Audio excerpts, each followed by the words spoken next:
everyone! This time I'm going to discuss a classical movie that may already be familiar to many of you, namely the 2005 version of Pride and Prejudice, directed by Joe Wright.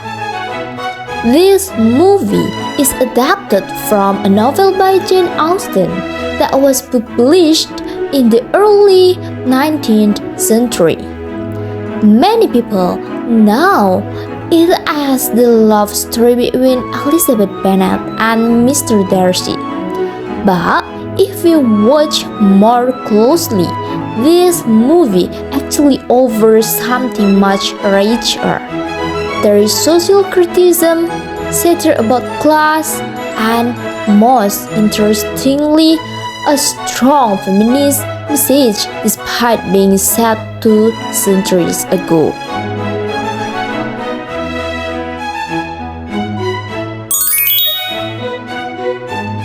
When I first watched it, I was immediately struck by its visual beauty.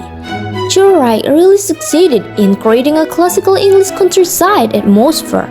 The cinematography full of natural light, green fields, and detailed costumes makes us feel like we've stepped into the 19th century.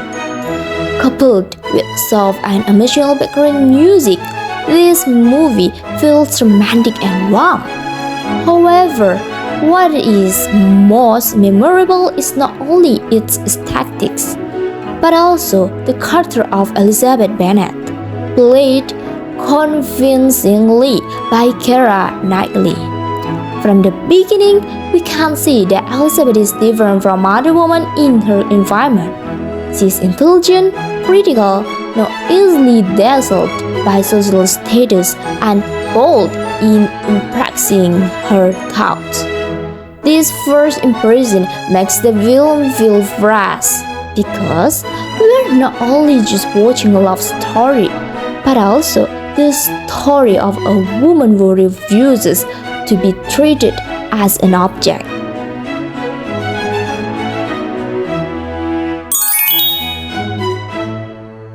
This movie follows the story of the Bennet family, who have 5 daughters.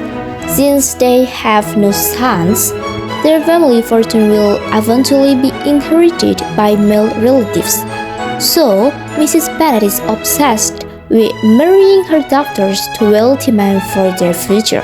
This is where patriarchy comes into play, where marriage is considered the ultimate goal for women. However, Elizabeth rejects this view.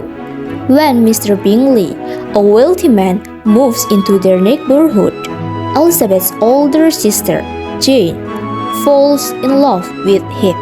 At the same time, Elizabeth begins to interact frequently with Bingley's friend, Mr. Darcy. At first, Darcy seems arrogant, and Elizabeth dislikes him intensely, but the plot thickens when Mr. Collins, a clergyman and heir to the Bennet estate, proposes to Elizabeth. Everyone expects Elizabeth to accept, as it is the ideal choice in terms of status and financial security. However, Elizabeth rejects him. This is an important moment of feminism in the movie, where she chooses self-respect and happiness over marriage stability.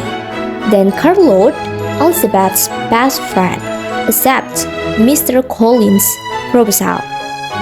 Here we see 2 different paths taken by women. Charlotte chooses the safe path of marriage, while Elizabeth remains steadfast in her principles despite the great risk. Elizabeth and Mr. Darcy's relationship also develops slowly.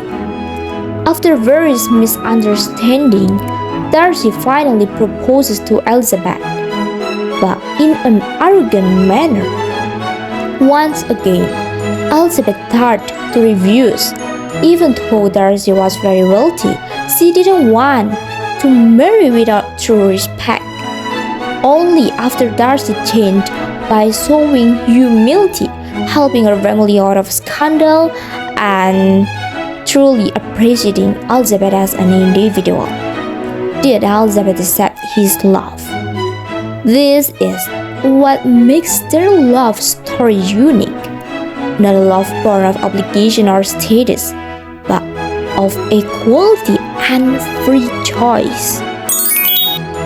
After watching the movie, for me, Pride and Prejudice is not just a romantic story, but also a portrait of women's struggle against restrictive social norms. Elizabeth Bennet appears as a symbol of independence, daring to say no to unfair rules. Although set 2,000 years ago, its feminist message remains relevant today, when women still face social pressure and gender stereotypes. This film not only provides entertainment through classical romance, but also invites us to reflect on the importance of respecting women's right to determine their own path in life.